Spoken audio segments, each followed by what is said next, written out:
కాబట్టి మీ మనస్సు అను నడుము కట్టుకొని నిబ్బరమైన బుద్ధి గలవారై యేసుక్రీస్తు ప్రత్యక్షమైనప్పుడు మీకు తేబడు కృప విషయమై సంపూర్ణ నిరీక్షణ కలిగిన వారై ఉండండి.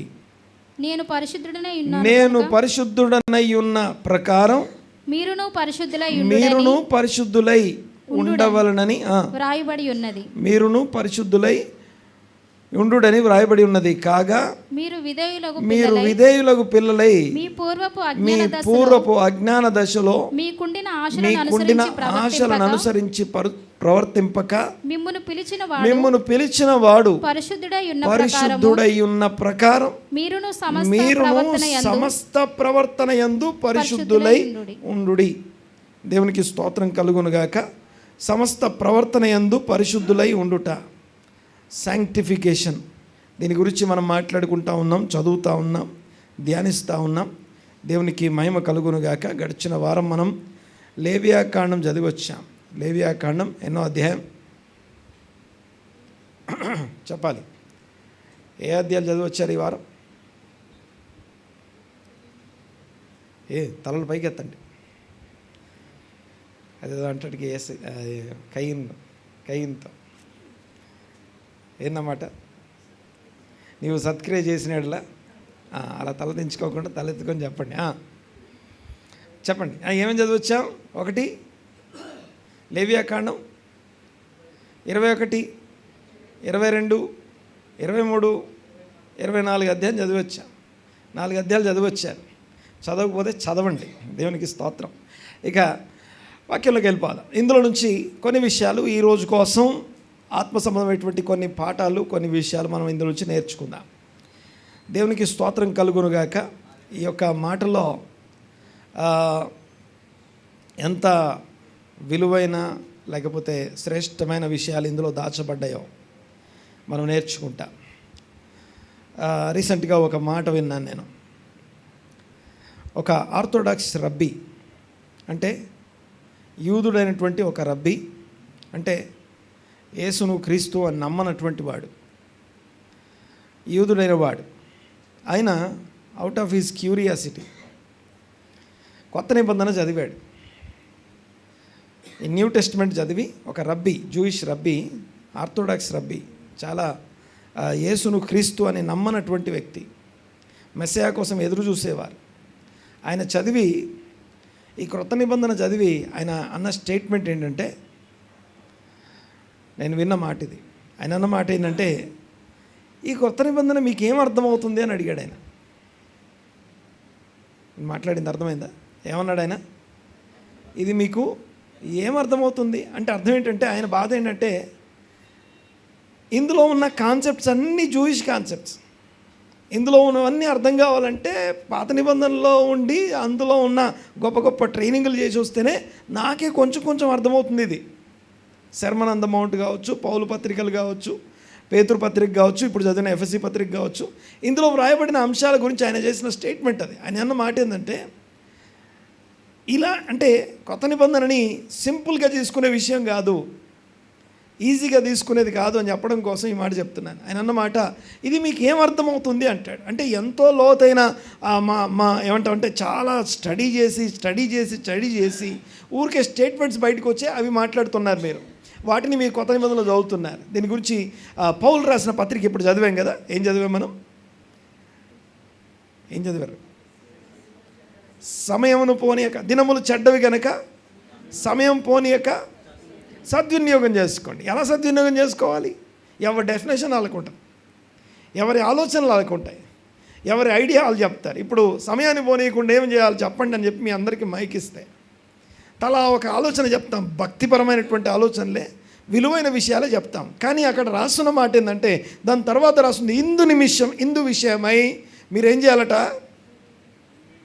అవివేకులు కాకుండా ఏం చేయాలట? దేవుని చిత్తం ఏదో తెలుసుకోండి అంటాడు. అంటే దేవుణ్ణి అడగాలట. దేని గురించి? సమయాన్ని సద్వినియోగం చేసుకోవడం ఎలా ప్రభువా, మీ చిత్తం ఏంటో మాకు చెప్పు అని అడగాలట. దేవుణ్ణి అడగడం వేరు, మనం ఊహించుకోవడం వేరు. ఇది ఎవరు రాశారు ఈ మాట? ఎవరు రాసింది మాట? పౌలు రాశాడు. పౌలు రాసిన ఈ స్టేట్మెంట్ గురించి పౌలు గురించి పేతురు ఓ మాట అంటున్నాడు. చూడండి ఒకసారి 2 పేతురు పత్రిక 3వ అధ్యాయం 15వ వచనం చూడండి ఒకసారి. పౌలు గురించి పేతురు యొక్క ఒక స్టేట్మెంట్, అంటే దాని యొక్క సివియరిటీని అర్థం చేసుకోవడం కోసం, ఆయన ఎంత లోతైన మాటలు పలుకుతున్నాడో చెప్పడం కోసం ఈ మాట చెప్తున్నాను.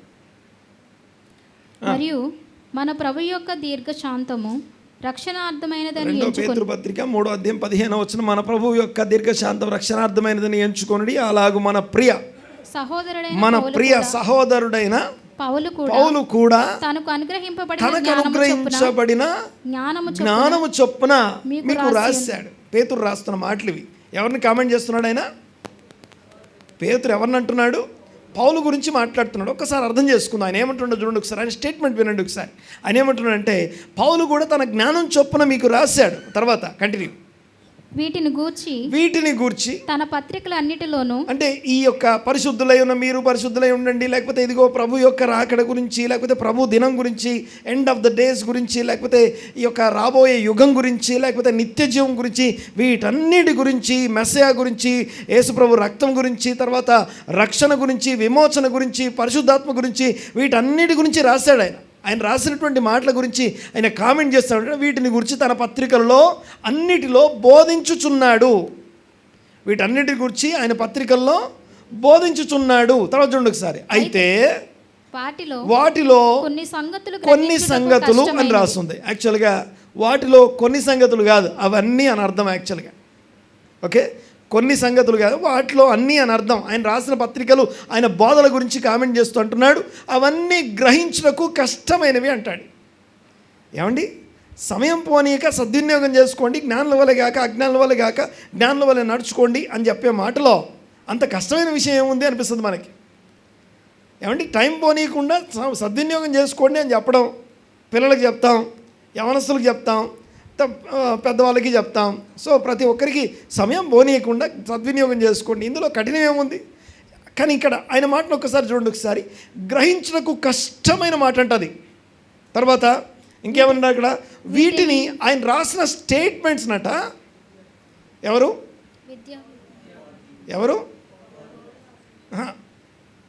ఆయన రాసిన మాటల్ని కొంతమంది వీటిని విద్యా విహీనులు అనండి ఒకసారి మాట. అంటే చదువు లేని వాళ్ళని కాదు, బాగా వినాలి ఒకసారి. సెక్యులర్ స్టడీస్ గురించి ఆయన కామెంట్ చేయట్లేదు. ఎందుకంటే ఈ పేతురు గారు కూడా ఏం చదువుకోలేదు, ఆయన కూడా పామరుడు, ఆయన కూడా యేసు ప్రభుతో 3.5 సంవత్సరాల ట్రైనింగ్ తప్ప సెక్యులర్ ఎడ్యుకేషన్ లేదు ఆయనకి. మరి ఆయన దేని గురించి మాట్లాడుతుంటే తెలుసా? ఆయన విద్యా విహీనులు అంటే సెక్యులర్ ఎడ్యుకేషన్ గురించి మాట్లాడలేదు. డిగ్రీలు చదివి ఉండొచ్చు కాక, కానీ విషయం ఏంటంటే ఆయన మాట్లాడేది రబ్బినికల్ ఎడ్యుకేషన్ గురించి మాట్లాడుతున్నాడు. అనగా రబ్బీ స్థాయి జ్ఞానము లేని వాళ్ళు, వీటిని జ్ఞానము లేని వారు, విద్యా విహీనులు ఎవరైతే ఉన్నారో వారట ఏం చేస్తున్నారట? ఇంకొకటి విద్యా విహీనులు, రెండవది అస్థిరులు అనండి ఒకసారి. కొంచెం గట్టిగా నల్లమాట. అస్థిరులు అంటే ఏంటో తెలుసా? ఒక గట్టి గాలి వస్తే ఆడపోయి పడతాం, మళ్ళీ అటునుంచి ఇంకో గాలి వస్తే ఇంకో దగ్గర పోయి పడతాం. సో సరైనటువంటి strong foundation in the word, దేవుని వాక్య సంబంధమైన స్థిరమైనటువంటి లోతైన బలమైన పునాదులు లేని వారు అని అర్థం. గాలికి కొట్టుకొని పోయే పొట్టు లాంటి వాళ్ళు అని అర్థం. ఎవరెవరు అపార్థం చేస్తున్నారట? రబ్బినికల్ ఎడ్యుకేషన్ లేనివారు, రెండోది అస్థిరులై ఉండి ఏటు గాలి వస్తే అటు పోయే వాళ్ళు, తర్వాత ఏం చేస్తున్నట్ట వీళ్ళు తక్కిన లేఖనములను కూడా అపార్థం చేస్తున్నట్టు. అంటే పౌలు మాటలతో పాటు పౌలు స్టేట్మెంట్స్ని అండ్ ఆయన మాటల్ని మరియు తక్కినటువంటి లేఖనాలన్నింటినీ కూడా అపార్థం చేస్తున్నారు అంటాడు. అంటే దాని అర్థం ఏంటంటే, మనము ఈ పౌలు మాటని అర్థం చేసుకోవడానికి మన రోజువారీ ఎడ్యుకేషన్ కానీ, మన రోజువారీ చదువు కానీ, బైబిల్లో ఏదైనా ఒక మాట ఉందనుకోండి, విమోచన అని ఉందనుకోండి, ఇంగ్లీష్లో ఏమంటాం? రెడెంప్షన్, రెడీమ్డ్ అంటాం. ఆ రెడీమ్డ్ అనే పదాన్ని తీసుకెళ్ళి డిక్షనరీలో ఎతకండి. ఆ డిక్షనరీ దాని గురించి మాట్లాడుతుందా? డిక్షనరీ మాట్లాడే జవాబు మనకు సరిపోద్దా? ఈ వాక్యం సరిపోద్దా? నెవర్, ఎప్పటికీ సరిపోదు. కానీ అదే పదాన్ని వాక్యం ఏం చెప్తుందో వాక్య డిక్షనరీలో చూసుకుంటే తప్ప దాని అర్థం ఏంటో తెలియదు. అలాగే ఈ రోజు కోసం నేను చెప్పే విషయాన్ని జాగ్రత్తగా గమనించండి ఒకసారి. దయచేసి చదివి వస్తే నేను మాట్లాడే విషయాలు స్పష్టంగా వివరంగా అర్థమవుతాయి. దేవునికి స్తోత్రం కలుగునుగాక. ఈరోజు మనం మాట్లాడుకునే ఒక అద్భుతమైనటువంటి విషయం ఏంటంటే the cycle of sanctification. The cycle of sanctification of the seasons are time. అనగా సమయాన్ని తర్వాత టైంని శాంక్టిఫై చేయడం, పరిశుద్ధపరచడం. ఇంగ్లీష్లో మనకు తెలుగులో ఒకసారి ఎఫెసీ పత్రికలో చదవండి ఒకసారి, మరొకసారి అండి. ఎఫెసీ పత్రిక 5వ అధ్యాయం 15వ వచనం ఏమన్నది అక్కడ? సమయమును పోనీయక, చెప్పాలి, సమయమును పోనీయక సద్వినియోగం చేసుకోండి. అక్కడ ఇంగ్లీష్లో ఏముంది తెలుసా? ఇంగ్లీష్లో చూడండి ఒకసారి ఏం రాస్తుందో. దినములు చెడ్డవి కనుక మీరు సమయమును పోనీయక, నెక్స్ట్ వచ్చింది చెప్పండి ఒకసారి. ఆ సమయం పోనీయక అన్న దగ్గర రెడీమ్ ద టైం అని రాసి ఉంటుంది. ఏముంటుందండి? సమయాన్ని విమోచించాలట. అంటే లైక్ మీకు భాషలో చెప్పాలంటే ఒక నీటి ప్రవాహం వెళ్తూ ఉంది. నాకు అవసరమైన నీళ్ళని ఏం చేస్తాను? అందులో నుంచి సపరేట్ చేస్తాను, బయటికి తీసుకుంటాను. అంటే ఆ కొట్టుకుని పోయే నీటి ప్రవాహంలో నుండి నాకు కావాల్సిందని సపరేట్ చేస్తాం. అలాగే దేవుడు మనందరికీ సమయం ఇచ్చాడు, దినాలు ఇచ్చాడు.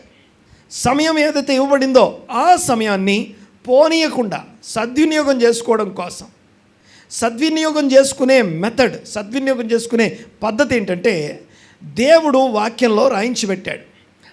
తర్వాత వచ్చిన ఏం రాస్తుందండి? తర్వాత వచ్చిన పెట్టం ఒకసారి. ఎందు విషయమై ఆ సద్వినియోగం చేసుకొని ఆ యొక్క ఏమంటామంటే జ్ఞానుల వలె నడుచుకోవాలి. అంటే ఎలా నడుచుకోవాలట? అవివేకులు కాక ప్రభువా నీ చిత్తం ఏంటి అనండి ఒకసారి మాట. కొంచెం గట్టిగా అనడం మాట. నీ చిత్తం ఏంటో చెప్పయ్యా నాకు. అసలు నీ చిత్త ప్రకారం నా సమయాన్ని సద్వినియోగం చేసుకోవడం ఎలాగో నాకు నేర్పించు. సమయాన్ని సద్వినియోగం చేసుకోవడానికి దేవుని చిత్తం మనకు కావాలి. దేవుని చిత్తం అంటే ఏంటి? దేవుని చిత్తంలో సమయాన్ని సద్వినియోగం చేసుకునే విషయంలో ఆయన చిత్తం ఏంటో లేవియాకాండం 23వ అధ్యాయం మాట్లాడుతుంది. ఒక్కసారి లేవియాకాండం అంతటిని ఒక్కసారి ఒక్క మాటలో చెప్పేస్తాను. నేను పరిశుద్ధుడిని కనుక మీరు కూడా పేతురు పత్రిక చదవం ఒకసారి.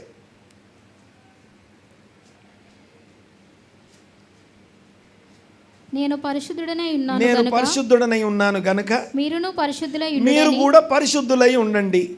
ఓకే, పరిశుద్ధులు అనండి ఒకసారి. ఓకే, ఇందాక పాడిన 3 పాటలు పాడాం కదా. ఏమేమి పాటలు పాడాం చెప్పండి. ఫస్ట్ పాట ఏం పాడాం? ఫస్ట్ పాట పరిశుద్ధ సింహాసనం అనండి ఒకసారి. పరిశుద్ధ సింహాసనం నీదు నివాస స్థలం అనండి ఒకసారి మాట. పరిశుద్ధ సింహాసనం నీదు నివాస స్థలం. రెండో పాట ఏం పాడాం? గట్టిగా పరిశుద్ధ పరిశుద్ధ పరిశుద్ధ పాడాం. అది పెళ్లి పాట కాదు, దాన్ని అట్లా పెట్టేశారు కానీ అది పెళ్లి పాట కాదు. అద్భుతమైనటువంటి ఆరాధన పాట, అది ఆరాధించే పాట. అది కానీ మంగళమే యేసునకు కానీ ఈ పాటలు పెళ్ళి మాత్రమే కాదండి, అవి అద్భుతమైనటువంటి పాటలు. అవి ఆరాధన పాటలు, ప్రభువును ఆరాధించడానికి మనస్ఫూర్తిగా ఆరాధించే పాటలు అవి. దేవునికి స్తోత్రం. విషయం ఏంటంటే రెండో పాట పరిశుద్ధ పరిశుద్ధ పరిశుద్ధ ప్రభువు అని పాడాం. మూడో పాట ఏం పాడాం? కొంచెం గట్టిగా మహాగణుడవు మహోన్నతుడవు పరిశుద్ధ స్థలములలోనే నివసించువాడవు. తర్వాత కృపాసత్య సంపూర్ణమై మా మధ్యలో నివసించుట న్యాయమా. ఆ మాట అంటానికి అది మామూలు పాట కాదు. మీరు అక్షరం అక్షరం చదవండి ఆ పాటని అక్షరం అక్షరం చదవండి ఆ పాటని. ఏ పాట? మహాగణుడవు అనే పాటని. సో దేవుడు మహాగణుడు, మహోన్నతుడు, నిత్య నివాసి. ఆయన ఆకాశ మహాకాశములు పట్టజాలని వాడు. అంతేకాదు ఆయన నివసించే స్థలం ఏది అంటే పరిశుద్ధ స్థలమే అయి ఉండాలి అనండి ఒకసారి మాట. పరిశుద్ధ స్థలాల్లో మాత్రమే ఉండేవాడు. అలాంటి ఆయన కృపాసిద్ధి సంపూర్ణుడై మన మధ్య నివసించుట న్యాయమా అంటున్నాడు. అంటే ఆయన మన మధ్య నివసించడం అనేది అసలు న్యాయమే కాదన్నమాట. అంతటి పరిశుద్ధత మనలో ఉందా అనేది ప్రశ్న. దేవునికి స్తోత్రం కలుగునుగాక. హల్లెలూయా. అంత పరిశుద్ధత. ఇంకోటి పరిశుద్ధత అనండి ఒకసారి. ఓకే, ఏమని చదివాం ఇందాక? ఆయన పరిశుద్ధుడై ఉన్న విధంగా మీరును పరిశుద్ధులై ఉండవలనని కోరుకుంటున్నాడు.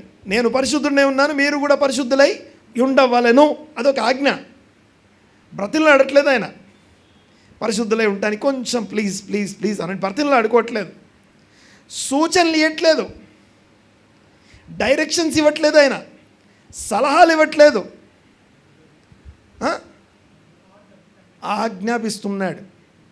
అది మీరు పరిశుద్ధులై ఉండవలను అనేది ఏంటిది? ఆజ్ఞ. ఇంతకీ పరిశుద్ధత అంటే మళ్ళీ పోయి ఇంకే డిక్షనరీలో వెతకండి.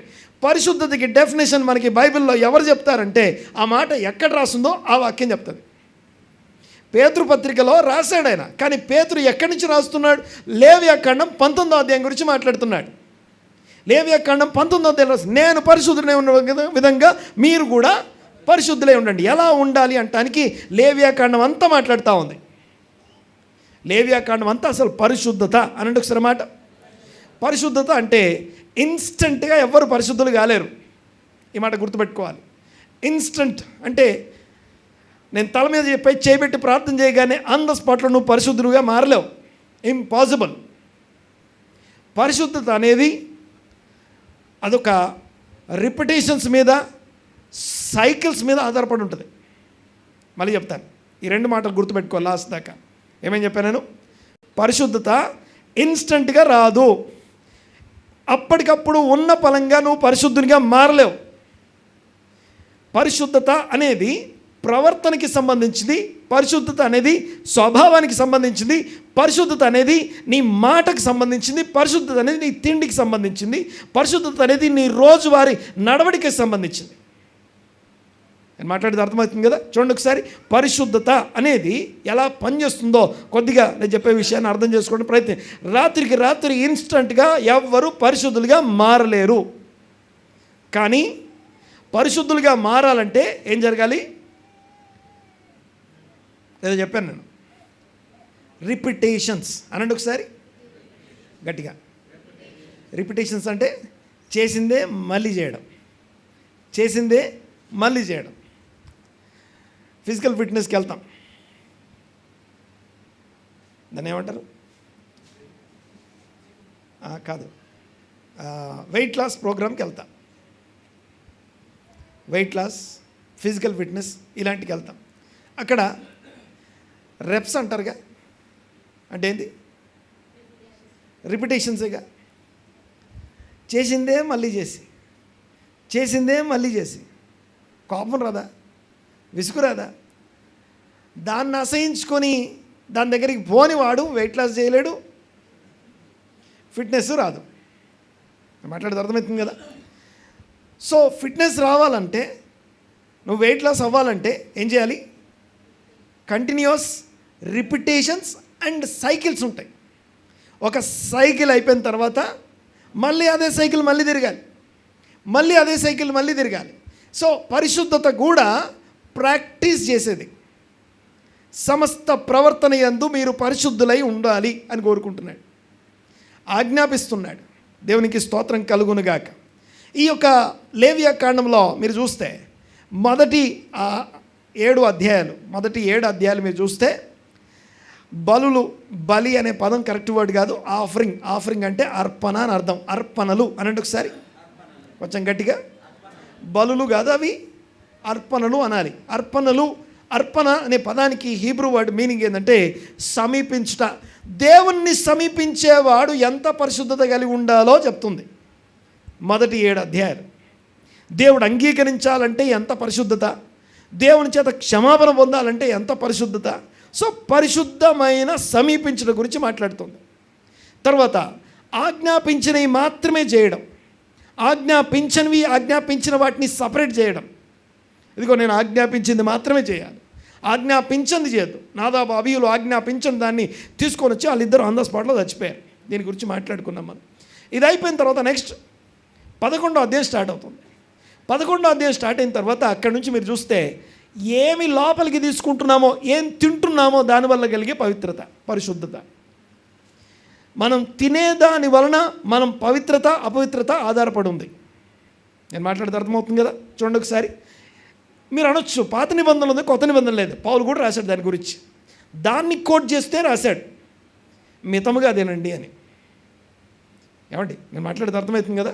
సో తిండి విషయం కొత్త నిబంధనలో కూడా చెప్తా ఉంది. అన్నీ తినదగినవి కాదు, అన్నీ కాదు, కొంచెం జాగ్రత్తగా ఉండండి అని చెప్తుంది. అన్నీ స్వాతంత్రం ఉంది కదా అని చెప్పేసి. సో తిండి అంటే లోపలికి వెళ్ళేవి ఎలా వెళ్తున్నాయి, ఏం వెళ్తున్నాయి, వీటి విషయమై ఏమంట పరిశుద్ధత. తర్వాత 12వ అధ్యాయంకి రాగానే పిల్లల్ని కనే విషయంలో పరిశుద్ధత. అంటే మనం మామూలుగా ఇంకోరు చనిపోయే పాపి పుడుతున్నాడు ఈ భూమి మీద. బిడ్డల్ని అన్నామంటే చనిపోయే పాపి ఇంకో భూమి మీదకి వచ్చాడు. ఆదామని ఒక్కని అవిధేయత వలన అందరూ పాపములు అయ్యారట, అందరూ అవిధేయులయ్యారట, అందరూ మరణం సంక్రమించిందని రాస్తుంది. అంటే ఇంకో చనిపోయేవాడు పుట్టాడు. అలాంటి చనిపోయేవాడు పుట్టినటువంటి సందర్భంలో వాడిని పవిత్రపరచుకోవడం ఎలాగో రాస్తుంది 12వ అధ్యాయం. ఇక 13, 14లో నా హృదయం నిండింది లోపల నుంచి బయటికి వస్తుంది కదా మాటలు.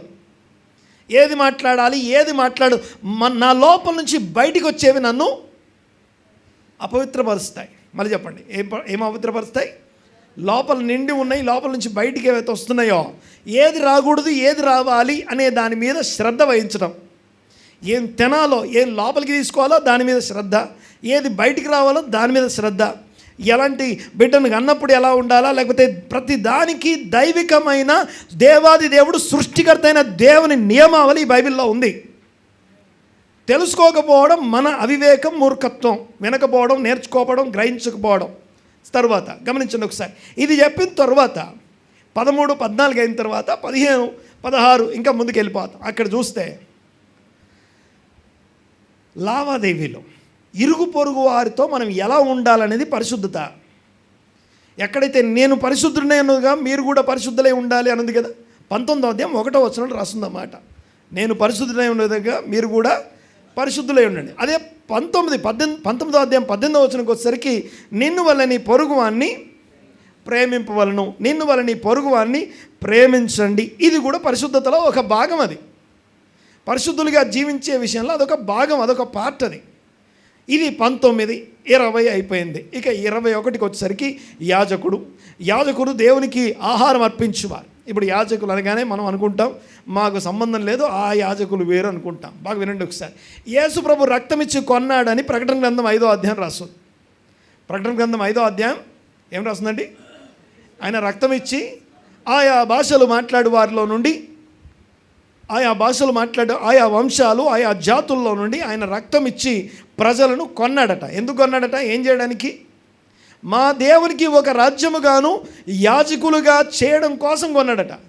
అంటే మనం కొనబడ్డాం. నీవు నీ సొత్తు కాదు, వెలబెట్టి కొనబడ్డావు. దేనికోసం కొనబడ్డావు?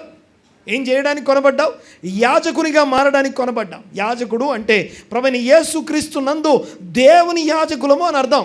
ఆ యాజకుల పుస్తకం లేవియా కాండం ఇది. అవేవి రిచువల్స్ కాదు, అవేవి ఆచారాలు కాదు, అందులో ఉన్న ఆత్మ సంబంధమైన పాఠాలు ఉన్నాయి. దేవునికి స్తోత్రం కలుగునుగాక. హల్లెలూయా. రైట్, గమనించండి ఒకసారి. 19వ అధ్యాయంలో ఇరుగు పొరుగు వారిని ఎలాగా ఇప్పుడు చూడండి ఒకసారి. అందులో మీకు చూస్తే ఆ కోత కోయడం గురించి రాస్తుంటుంది. కోత కోసేటప్పుడు నాకు ఆయనకి ఇద్దరికి చెరో పొలం ఉంది. ఆ పొలం మధ్యలో, ఆయన పొలానికి నా పొలానికి మధ్యలో ఒక ఏముంటుందండి, ఒక గట్టు ఉంటుంది కదా. అయితే నేను కోత కోసేటప్పుడు ఏం చేయాలంటే మొత్తం కోత కోయాలి. ఆ గట్టుకు దగ్గర ఉండే కార్నర్స్ ఉంటాయి కదా, దాన్ని ఏం చేయాలి? నేను విడిచిపెట్టాలి. ఆయన ఏం చేస్తాడు? అవతల ఉన్నటువంటి ఆయన గట్టుకున్నటువంటి భాగాన్ని విడిచిపెడతాడు. ఎందుకు ఇది విడిచిపెట్టాలి? ఎవరి కోసం విడిచిపెట్టాలి? బీదలు, అనాథలు, ఎవరైతే ఆర్థికమైనటువంటి ఇబ్బందుల్లో ఉన్నారో వాళ్ళు బ్రతకడం కోసం, వాళ్ళకు కూడా బ్రతకనివ్వడం కోసం వాళ్ళు గట్టు మీదుగా నడుచుకుంటూ వెళ్ళి ఇటుపక్క 2 తీసుకుంటారు వాళ్ళు. సో అది కూడా పరిశుద్ధతలో భాగమట. అది కూడా పరిశుద్ధతలో భాగం. అంతేకాదు చాలా విషయాలన్నీ అక్కడ రాస్తున్నాయి. ప్రతి చిన్న విషయం కూడా ఆత్మ సంబంధమైన అన్ని తరాలకి సంబంధించిన పాఠాలు ఉన్నాయి అక్కడ. తర్వాత గమనించండి ఒకసారి. మన టర్మినాలజీలో కొంచెం డిఫరెంట్గా అనిపిస్తుండొచ్చేమో, కానీ మనకు అర్థం కాక తప్ప చాలా విలువైన విషయాలు అన్ని తరాలకి సరిపడిన. అందుకనే వాక్యం గురించి, ధర్మశాస్త్రం గురించి ఒక మాట రాస్తుంది. భూమి ఆకాశములు గతించవచ్చునేమో కానీ అందులో ఉన్న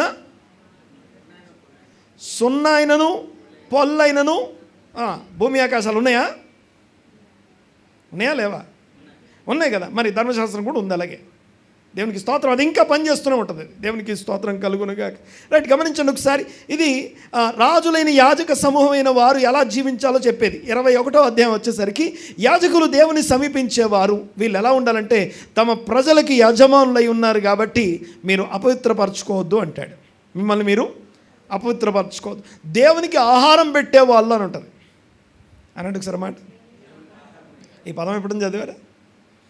ఎవరు దేవునికి ఆహారం పెట్టేవాళ్ళు? యాజకులు. యాజకులని 21వ అధ్యాయంలో రాస్తుందన్నమాట. యాజకులైన వారు దేవునికి ఆహారం పెడతారట. ఎలా పెడతారు దేవునికి ఆహారం? అదేదో ఇంకేదో ఉద్దేశించి మాట్లాడలేదు ఆయన. ఎవరైతే పశ్చాత్తాపడి దేవుని సన్నిధికి వచ్చారో వాళ్ళ పక్షంగా ప్రార్థన చేస్తూ వాళ్ళు నలిగిపోతుంటే దేవునికి ఆహారం అవుతుంది. అది సమరయ స్త్రీతో మాట్లాడేటప్పుడు అక్కడ ఒక మాట రాసి ఉంటుంది. అయ్యా, ఆహారం తేవడానికి మేము ఊరికి వెళ్ళిపోయాం, మీకు ఎవరిచ్చారు అన్నం అడిగితే, నన్ను పంపిన వాని చిత్తం చేయడమే నాకు ఆహారం, నా ఆహారం అదే. సో దేవుని చిత్తం జరిగిస్తే ఆయనకు ఆహారం అది.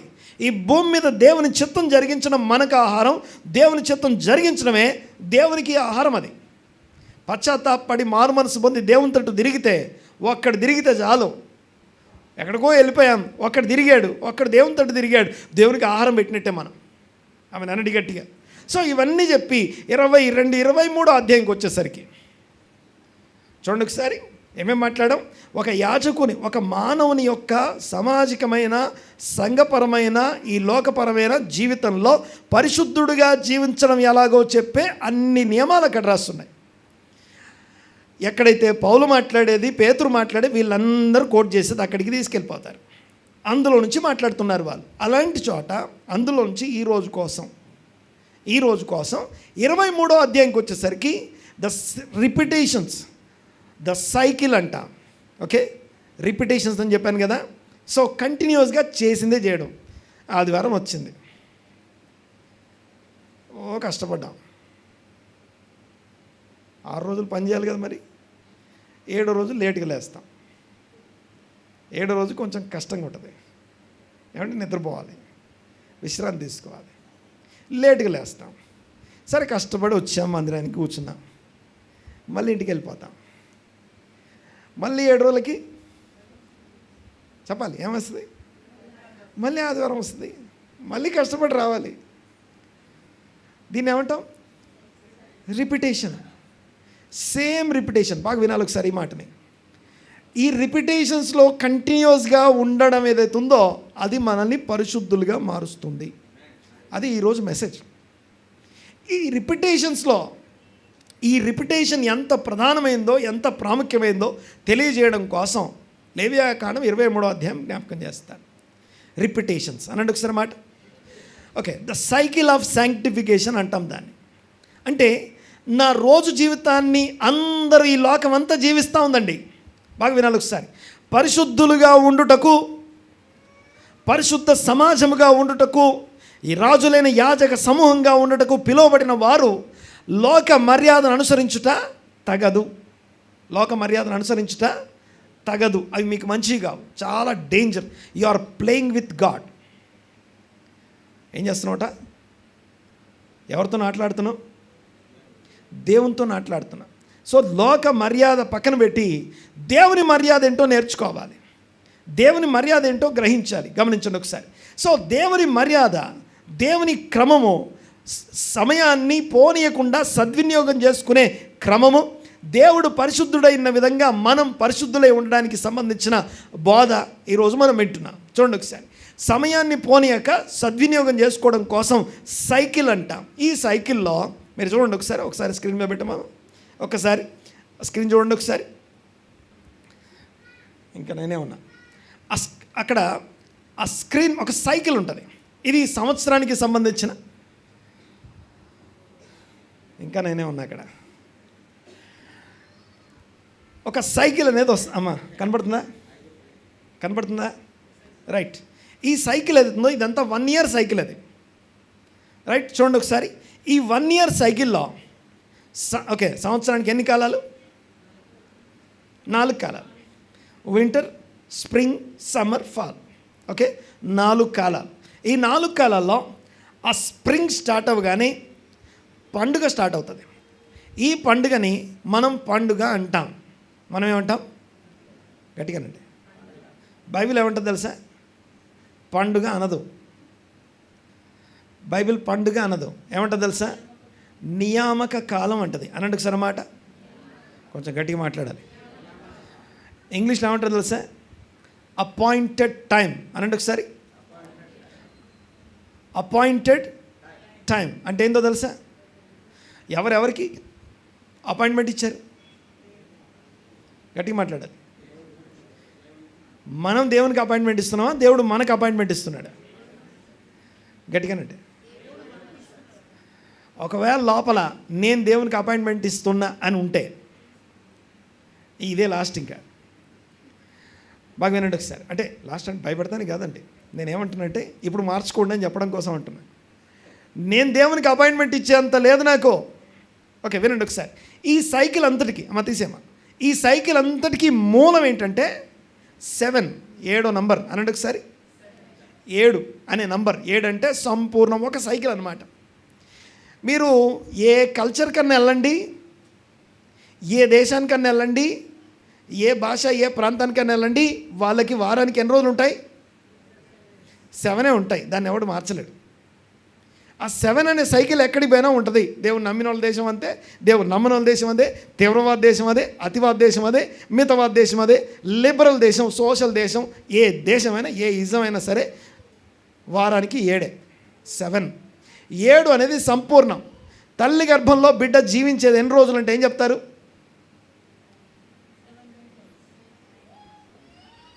Not months. నెలలు చెప్పొద్దు. నెలలు చెప్పరు యాక్చువల్గా.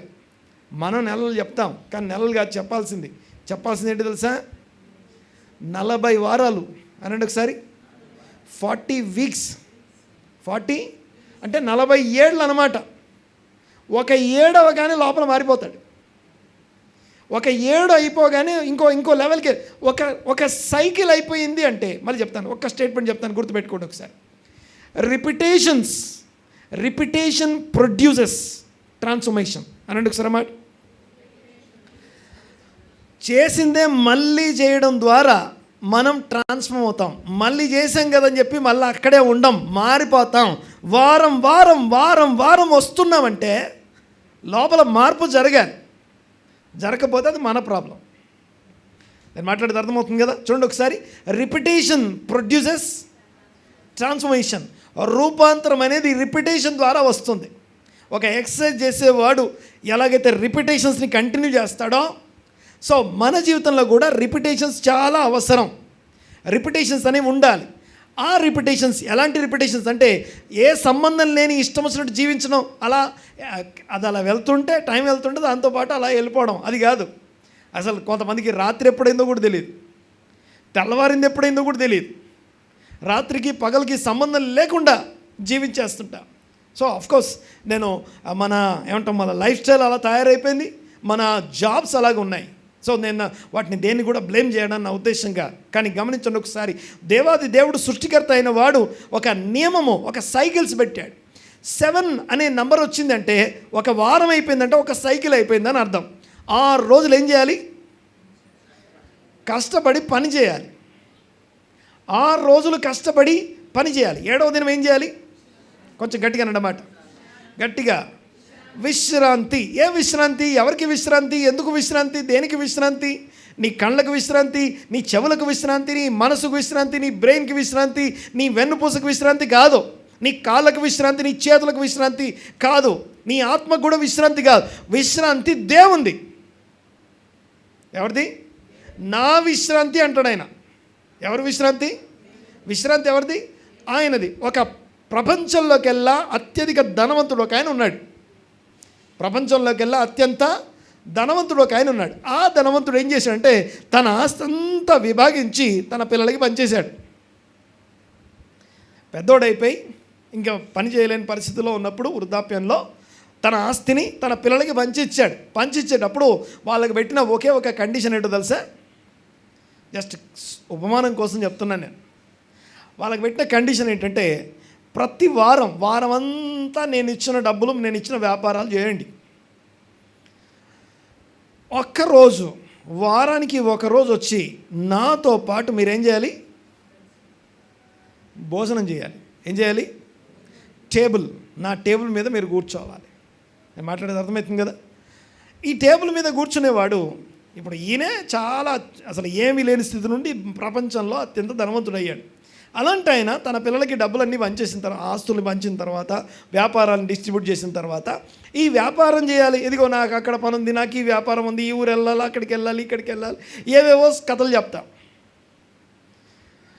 నేను ఇవి పొందుకుంటానికి కారణం నా తండ్రి అని గుర్తించిన వాడు ఏం చేస్తాడంటే అన్నీ పక్కన పెట్టి ఆయనకి ఏదైతే కమిట్మెంట్ ఇచ్చామో వెళ్ళి ఆయన విశ్రాంతిలో పాల్గొంటాడు.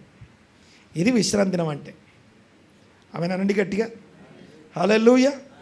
సో 6 దినాలు పనిచేసి 7వ దినమున విశ్రాంతి. విశ్రాంతి ఎవరితో అంటే, ఎందుకు విశ్రాంతి అంటే ఆయన విశ్రాంతిలోకి మనం పోతున్నాం. మనం విశ్రాంతి తీసుకోవట్లేదు, ఆయన విశ్రాంతిలోకి వెళ్ళడం కోసం మనం కష్టపడాలట. Let us labour to enter into his rest అని రాస్తుంది. హెబ్రీ పత్రిక 4వ అధ్యాయంలో ఉంది ఆ మాట. ఏమనుంది? లెట్ us లేబర్, మనము ఆ విశ్రాంతిలో ప్రవేశించుటకు శ్రమ పడదాం రండి అంటున్నాడు. ఆ విశ్రాంతిలో ప్రవేశించడానికి మనం ఏం చేయాలట?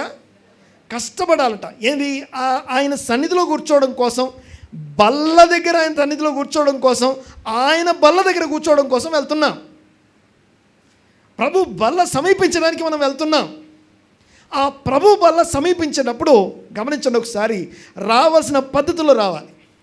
వాళ్ళలో కూర్చున్న ఆ అన్నదమ్ములకు ఒకటి మీద ఒకటి కోపం ఉంది, మాటలు లేవు. అలాంటి స్థితిలో వచ్చి తండ్రికి సంతోష పెట్టగలరా? వాళ్ళు ఆ తండ్రిని సంతోష పెట్టగలరా? ఇంకో మాట చెప్తాను. భార్య భర్తని మోసం చేస్తుంది. భర్తకు ఆ విషయం తెలుసు. వినండి ఒకసారి. భార్య భర్తని మోసం చేస్తుంది, భర్తకు ఆ విషయం తెలుసు. ఈ భార్య ఆ భర్త కోసం ఎన్ని బెస్ట్ గిఫ్ట్లు తీసుకొస్తే ఏం లాభం? మాట్లాడింది అర్థమైంది కదా? భార్య భర్తను మోసం చేసే భార్య భర్తకు తెలిసిన తర్వాత ఈమె ఎన్ని విలువైన గిఫ్ట్లు ఆయన కోసం తీసుకుపోతే మాత్రం ఆయన ప్రేమ పొందుకుంటుంది? హృదయ రహస్యం ఎరిగిన దేవుడు ఆయనకి ప్రదానం చేయబడిన కన్యక వలె ఉన్నాం మనం.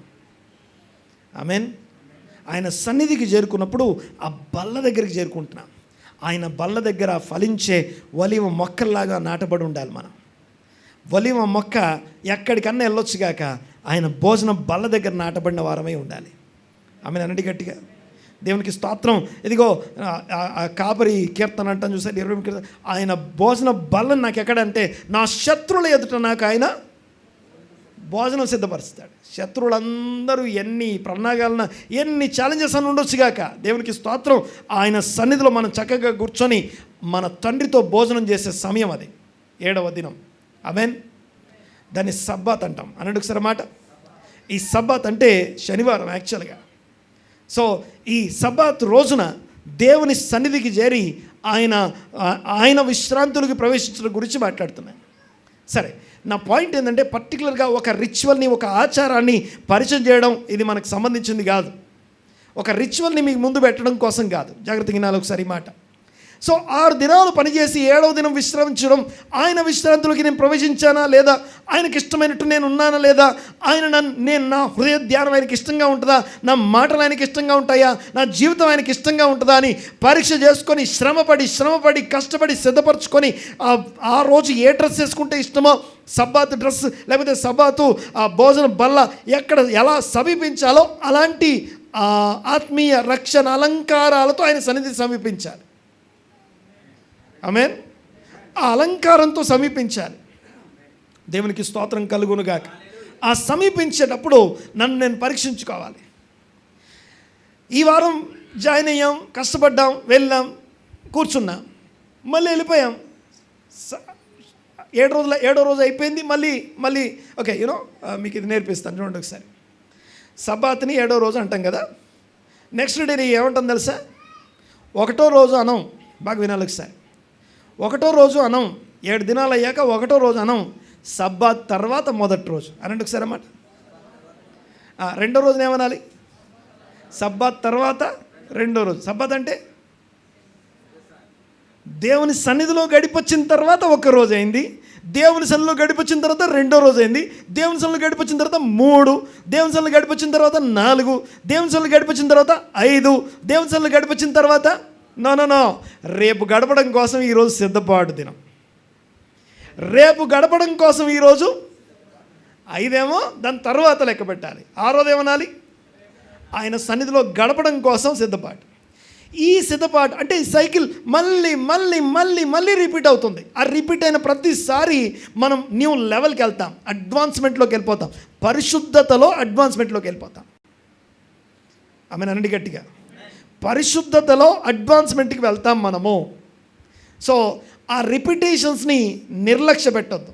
ఎవరు నిర్లక్ష్య పెడతారు?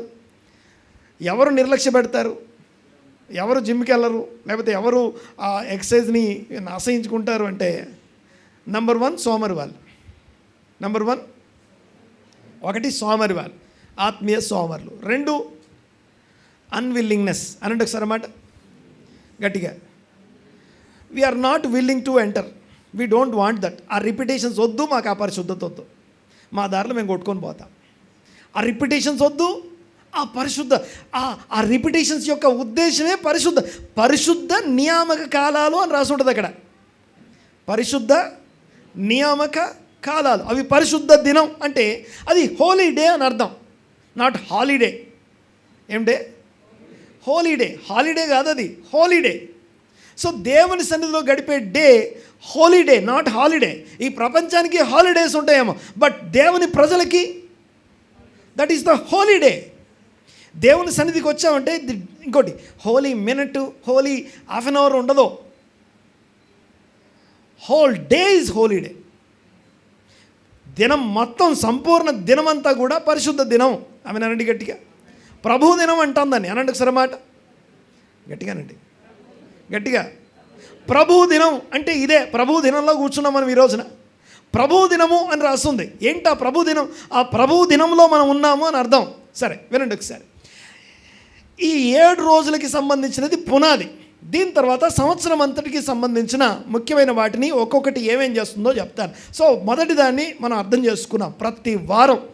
ప్రతి వారం మన మనసంతా ఎక్కడ ఉండాలంటే దేవుని బల్లను సమీపించాలి అన్నదే మైండ్లో ఉండాలి. 7వ రోజు దేవుని బలను సమీపించి వచ్చాం. నెక్స్ట్ డే బలను సమీపించి వచ్చినాక మొదటి రోజు, బలను సమీపించి వచ్చినాక 2వ రోజు, బలను సమీపించిన 3, 4, 5, 6వ దాన్ని ఏమనాలి? నేను బలను సమీపించబోయే సిద్ధపాటు దినం ఇది అనాలి. అంటే ఆ ప్రభు బల్లని సమీపించుట, ఆ దినమును గురించిన మనస్సు, ఆ దినమును గురించిన ఆలోచన మనసు నిండా, హృదయం నిండా ఉండాలి. అది రిపిటేషన్ సైకిల్. ఇది మనల్ని ఈ లోకంలో ఉన్న లోక మర్యాదకి, లోకంలో ఉన్న వారికి నన్ను వేరుగా మారుస్తుంది, నన్ను సపరేట్ చేస్తుంది. పరిశుద్ధత అనే మాటకి కరెక్ట్ డెఫినేషన్ ఏంటంటే సెట్ అపార్ట్ అనండి ఒకసారి. అంటే సపరేట్గా ఉండమని, ప్రత్యేకంగా ఉండమని అర్థం. ప్రత్యేకంగా ఉండమని అర్థం. తర్వాత సో ఆ స్ప్రింగ్ సీజన్కి వచ్చిన తర్వాత మొదటి పండుగ వస్తుంది, మొదటి నియామక కాలం. ఆ నియామక కాలం పేరు ఏమంటే పస్కా పండుగ అనండి ఒకసారి, కొంచెం గట్టిగా అన్నమాట. ఈ సంవత్సరం పస్కా పండుగ వచ్చింది, మళ్ళీ నెక్స్ట్ ఇయర్కి మళ్ళీ పస్కా పండుగ వస్తుంది. ఓకే, మన భాషలో చెప్తాను. క్రిస్మస్ వచ్చిందా? మళ్ళీ వస్తుందా? అప్పుడే 5 నెలలు అయిపోయిందా? మళ్ళీ న్యూ ఇయర్ వస్తుందా? న్యూ ఇయర్ వచ్చి ఎన్ని రోజులు అయింది ఇప్పటికి? 5 నెలలు అయిపోయిందిగా. మళ్ళీ ఇంకో 4 నెలలు పోతే, అదే ఒక 6 నెలలు పోతే మళ్ళీ క్రిస్మస్, మళ్ళీ న్యూ ఇయర్, మళ్ళీ కొద్ది రోజులు అయినాక గుడ్ ఫ్రైడే వస్తుంది. మళ్ళీ వస్తుంది కదా, పదే మళ్ళీ రిపీట్ అవుతుంది కదా. ఆ పదే రిపీట్ అవడం అది మనకు మేలు చేయడానికి రిపీట్ అవుతుంది. దీన్ని ఏమంటాం? ఈ సైకిల్ని ద సైకిల్ ఆఫ్ శాంక్టిఫికేషన్. నిన్ను పరిశుద్ధపరిచే సైకిల్ ఇది. సమయమును పోని యొక్క సద్వినియోగం చేసుకునే దేవుని చిత్తమైనటువంటి పద్ధతి ఇది. వాక్యానుసారమైన దేవుని చిత్తం ఇది అని చెప్పాడు. ఇది ఆల్రెడీ బయలుపరచబడింది ఈ మాట. ఈ సైకిల్ ఏదైతుందో, ఈ యొక్క కంటిన్యూస్ రిపిటేషన్ ఏదైతుందో, దీని ద్వారా మనము, మన హృదయాలు, మన వ్యక్తిగత జీవితాలన్నీ కూడా సపరేట్ అవుతాయి. శాంక్టిఫై అవుతాయి, పరిశుద్ధపరచబడతాయి. ఆమేన్. రైట్, తర్వాత చూడండి ఒకసారి. సో మొదటి పండుగ పస్కా పండుగ.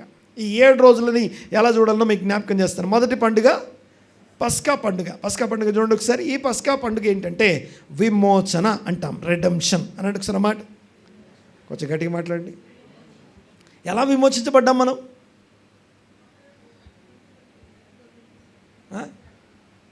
ఎలా విమోచించబడ్డారు? ఆయన పస్కా బలి పశువు యొక్క రక్తం వల్లనే కదా మనం రక్షించబడింది. మనం ముట్టుకోబోయే రక్తం వల్లనే కదా మనం విమోచించబడ్డది. రక్తం వలన విమోచించబడ్డ. ప్రతి పస్కా దగ్గరికి వచ్చినప్పుడు అంతా నా కొరకు బలి అయిన పస్కా గొర్రెపిల్లైన నా ప్రభువైన యేసు క్రీస్తు ఆయన రక్తం వందలి విశ్వాసం వలన నేను ఉచితంగా రక్షణలోకి నీతిమంతునిగా తీర్చబడి విమోచనలోనికి వచ్చాను. జ్ఞాపకం చేసుకున్నా. ఈ రిపిటేషన్స్లో జ్ఞాపకం చేయబడతాయి. ఈ రిపిటేషన్లో ఓకే, నా విమోచన మళ్ళీ రీఎస్టాబ్లిష్ అవుతుంది. మళ్ళీ యాన్యువల్గా దాన్ని జ్ఞాపకం చేసుకుంటా. యాన్యువల్గా అది జ్ఞాపకం చేయబడుతుందండి. నేను మాట్లాడేది అర్థమవుతుంది కదా? చూడండి ఒకసారి. సంవత్సరం అయింది, ఇప్పుడు పెళ్లి రోజు వచ్చింది. ఓకే, జ్ఞాపకార్థంగా అని అంటే మన బైబిల్ భాషలో జ్ఞాపకార్థం అనే మాటకి మళ్ళీ రిపీట్ అని అర్థం. మళ్ళీ అని అర్థం, ఇంకోసారి అంటే మళ్ళీ పెళ్ళైనంత పని అన్నమాట. దేవునికి స్తోత్రం కలుగునుగాక. సో పస్కా పండుగ దగ్గరికి వచ్చామంటే మన క్రీస్తు యేసు రక్తము అనగా పస్కా బలి పశువు యొక్క రక్తంలో ఇశ్రాయేలు ఎలా విమోచించబడ్డారో మన ప్రభువైన యేసు క్రీస్తు యొక్క రక్తం వలన మనం విమోచించబడ్డాం. విమోచన, రెడెంప్షన్ అంటాం. రక్తం అక్కడ పెట్టి మనల్ని విమోచించాడు ఆయన. ఆమేన్. నంబర్ 1 విమోచన అనండి ఒకసారి. ఆ పస్కా పండుగ, గొర్రెపిల్ల ఇవన్నీ చదువుకొని ఇవన్నీ ధ్యానించడం వెనకాల ఉన్న ఒకే ఒక్క విషయం ఏంటంటే నేను విమోచించబడ్డాను అనే విషయం జ్ఞాపకం చేయబడుతుంది. నా విమోచన ప్రణాళిక ఎంత గొప్పదో తెలియజేయబడడం కోసం ఆ పస్కా అనేది జ్ఞాపకం చేయబడుతుంది. యాన్యువల్గా అదొక సైకిల్, అదొక చక్రం. ఆ చక్రంలో మనం తిరుగుతూ ఉన్నాం. ఆ చక్రం మళ్ళీ వస్తుంది. రైట్. పస్కా పండుగ అయిన తర్వాత నెక్స్ట్ డే నుండి 7 days. ఎన్ని రోజులండి? గట్టిగా 7 రోజులు పులియని రొట్టెల పండుగ అంటాం. అనండి ఒకసారి మాట కొంచెం గట్టిగా అన్నమాట. పులియని రొట్టెల పండుగ అంటే ఈ పులియని రొట్టెల పండుగ అంటే విమోచింపబడిన వాడు 7 రోజులు పులియని రొట్టెల పండుగ చేస్తాడు. ఐగుప్తులో ఉండి ఐగుప్తు చేత నింపబడిన ఇశ్రాయేలీని ఒక్క గొర్రెపిల్ల రక్తంతో విమోచించాడు దేవుడు. అందులోంచి బయటికి తీసుకొచ్చాడు. బయటికి వచ్చిన తర్వాత 7 రోజులు పులియని దాన్ని తినాలి. పులియనిది అనండి ఒకసారి. పులియంది అంటే అర్థం ఏంటంటే పులిసింది, పులియంది అంటే ఏంటో జ్ఞాపకం చేస్తాను. లిటరల్గా మీకు జ్ఞాపకం చేస్తాను. యేసు ప్రభు ఏదో ఒక బ్రెడ్ ముక్కను పట్టుకోనో ఏదో ఒక రొట్టె పట్టుకొని ఇది మీ కొరకు విరవబడుతున్న శరీరం అనలేదు. ఏ రొట్టెను పట్టుకున్నాడు ఆయన? గట్టిగా పులియన్ రొట్టె. చాలా సంఘాల్లో మీకు తెలుసా ఓ బ్రెడ్ ముక్కిస్తారు. ఓకే, చాలా సంఘాల్లో బిస్కెట్లు ఇస్తారు, చాలా సంఘాల్లో వేఫర్ ఇస్తారు. దేవునికి స్తోత్రం. పులియన్ రొట్టె అంటే సంఘంలో అవగాహన కూడా లేదు. ఆయన పులియన్ రొట్టెని పట్టుకొని అనగా ఇది నిత్యమైన కట్టడ, తరములకు మీది కట్టడ అని చెప్పబడి ఎలా చేయాలో కూడా చెప్పబడింది అక్కడ. పులియన్ రొట్టె అంటే పిండిని నీళ్ళతో తడిపిన తర్వాత 18 నిమిషాల లోపే కాల్చబడాలి. అది కూడా ఫ్లాట్గా చేయబడాలి. తర్వాత దాని మీద అది పొంగకుండా పులియకుండా ఉండడం కోసం దానికి హోల్స్ చేస్తాం. అది కూడా మళ్ళీ ఎక్కడ కాల్చబడాలి? నిప్పుల మీద కాల్చబడుతుంది. ఎక్కడండి? అది నిప్పుల మీద కాల్చబడుతుంది. అలా కాల్చబడిన రొట్టెని ఏమంటాం? పులియన్ రొట్టె. అది ఏంటో తెలుసా? ఇది మీ కొరకు విరవబడ్డా అంటే 7 రోజులు పులిసిందేది ఇంట్లో ఉండకూడదు. 7 రోజులు పులిసిందంటే ఏంటో చూపిస్తాను, చదవండి ఒకసారి. కొరింథీ పత్రిక, 1 కొరింథీ పత్రిక 5వ అధ్యాయం 6వ వచనం.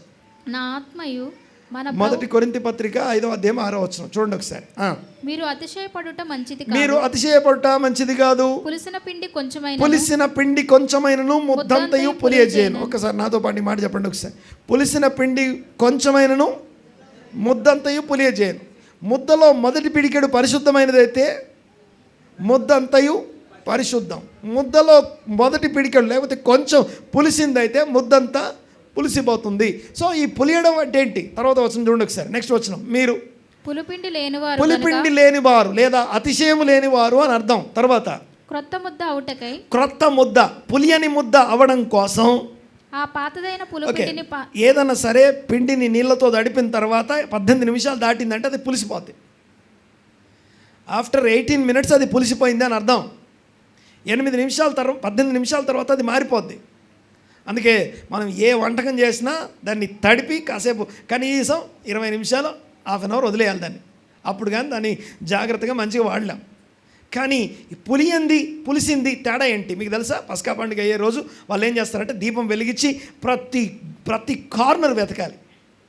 ప్రతి కార్నర్ వెతికి ఇంట్లో ఏమైనా బిస్కెట్లు ఉన్నాయేమో, రొట్టె ముక్కలు ఉన్నాయేమో, పులిసిన ఏదన్నా దానికి సంబంధించింది ఉందేమో అన్నీ క్లీన్ చేసి బయట వేసి, ఒకవేళ పులిసిన రొట్టెలు కనిపిస్తే వాటిని అందరు ఎదురుగా బయట ఒక పబ్లిక్గా మంట పెట్టి దానిలో కాల్చేస్తారు. ఆ పులిసినది ఏం తెలియజేస్తుందో తెలుసా? మనిషిలోని ఈవిల్ ఇంపల్స్ని తెలియజేస్తుంది. మనిషిలోని ఈవిల్ ఇంపల్స్, దుర్మార్గత అంటారు దాన్ని, దుష్టత్వం అంటాం దాన్ని, ఈవిల్ అంటాం. చదవండి ఒకసారి, చదవం ఒకసారి మళ్ళీ గనుక 6వ వచనం చదువు. మీరు అతిశయపడుట మంచిది కాదు, పులిసిన పిండి కొంచెమైనను ముద్దంతయు పులియజేయునని మీరు ఎరుగరా? మీరు పులిపిండి లేనివారు గనుక క్రొత్త ముద్ద అవుటకై ఆ పాతదైన పులిపిండిని తీసి పారవేయండి. అంతేగాక క్రీస్తు అను మన ముందు పండుగ ఏంటి? పస్కా పండుగ. పస్కా పండుగలో యేసుక్రీస్తు అనే బలి పస్కా పశువుగా వధింపబడెను. తర్వాత గనుక పాతదైన పులిపిండితోనైనను దుర్మార్గత, దుష్టత్వం, ఈవిల్ ఇంపల్స్ అంటాం. ఓకే, దుర్మార్గత, దుష్టత్వము అనే పులిపిండితోనైనా కాకుండా నిష్కాపట్యము, సత్యము అను పులియని రొట్టెతో పండుగ ఆచరింతుము. ఓకే, మొదటి పండుగ ఏంటి సంవత్సరంలో? కొంచెం గట్టిగా గుర్తుపెట్టుకోవాలి. మొదటి పండుగ పస్కా పండుగ. పస్కా పండుగ దేన్ని తెలియజేస్తుంది? మన విమోచన తెలియజేస్తుంది. యేసు రక్తంలో నువ్వు నేను ఎలా విమోచించబడ్డామో, విమోచింపబడిన నెక్స్ట్ డేనే ఏం చేయాలంటే 7 రోజులు కంటిన్యూస్గా దుర్మార్గత ఎక్కడుంది, దుష్టత్వం ఎక్కడుంది, నాలో ఏ దుష్టత్వం ఉందో పరీక్ష చేసుకుని వాటన్నిటిని తీసి బయటేసి పులిసిన పిండిని తీసి బయట కాల్చేయాలి. పులి అనేది అనగా క్రొత్త ముద్దగా మారిపోవాలి. ఆ క్రొత్త ముద్దగా మారడం అంటే అర్థం ఏంటంటే నిష్కాపట్యము, సత్యము అని ఒకసారి మాట కొంచెం గట్టిగా మాట్లాడాలి. నిష్కాపట్యము, సత్యము. సత్యం అంటే దేవుని వాక్యం. వాక్యానుసారంగా జీవించడం ఎలాగో ఎన్ని రోజులు చేయాలి? ఇది 7 రోజులు. మొదటి రోజేమో పస్కా పండుగ. ఆ నెక్స్ట్ డే నుండి నీసాన్ మాసం 14వ తారీఖు పస్కా పండుగ అయితే 15 నుంచి 21 దాకా 7 రోజులు కంటిన్యూస్గా నేను నాలో ఉన్న ఈవిల్ ఇంపల్స్ మీద ఫోకస్ చేయాలి. ఆ ఈవిల్ ఇంపల్స్ ఎక్కడుందో దాన్ని వెతకాలి, దాన్ని తీసేయాలి. అంటే ఈ సైకిల్ మళ్ళీ వస్తుంది మన దగ్గరికి. మళ్ళీ వచ్చినప్పుడు, ఆ పండుగ వచ్చినప్పుడు, ఆ ప్లేస్ వచ్చినప్పుడు, ఆ సీజన్ నా జీవితంలోకి, ఆ డేట్ వచ్చినప్పుడు నేను చేయాల్సిన పని ఏంటంటే దేవుడు నిన్ను ఈ సైకిల్లో ఉండడం ద్వారా నీ సమయాన్ని సద్వినియోగం చేసుకునే దేవుని చిత్తానుసారమైన సైకిల్ ఇది. ఆమేన్. కొంచెం గట్టిగా చూడండి, ఒకసారి గమనించండి. తర్వాత అంటే ఈ సైకిల్ మనల్ని ఎంత మేలు చేస్తుందో దేవుడు అనేక తరాలకి నిత్య కట్టడలుగా పెట్టాడు. Next continue. ఎక్కడున్నాం మనం? మొదటి పండుగ, రెండో పండుగ, పులియని రొట్టెల పండుగ అంటే ఏం నేర్చుకున్నాం?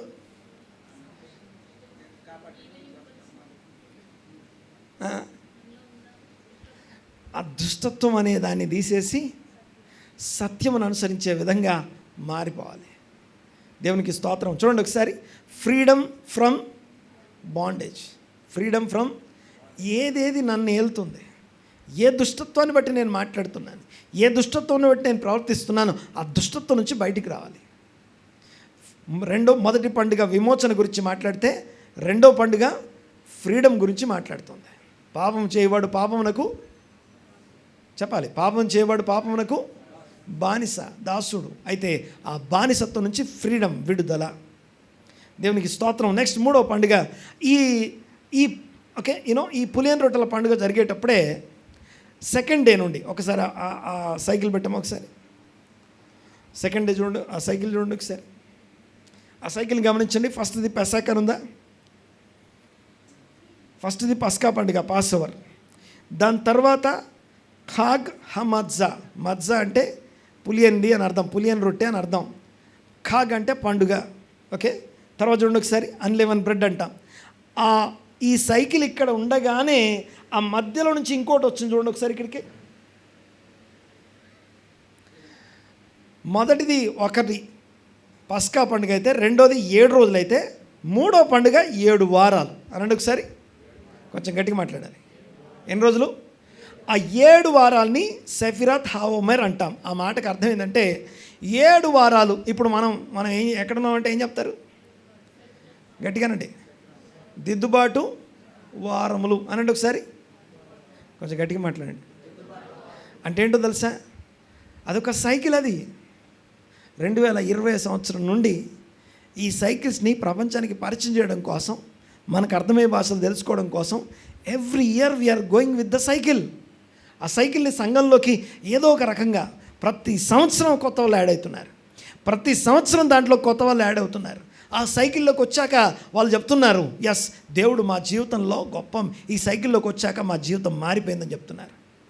సాక్ష్యాలు వినబడతా ఉన్నాయి. చూడండి ఒకసారి. ఈ సఫీరత్ హాఓమెర్ అంటే ప్రతిరోజు లెక్క పెట్టాలి. ప్రతిరోజు దిద్దుబాటు వారములు. ఈరోజు ఏం రోజు తెలుసా?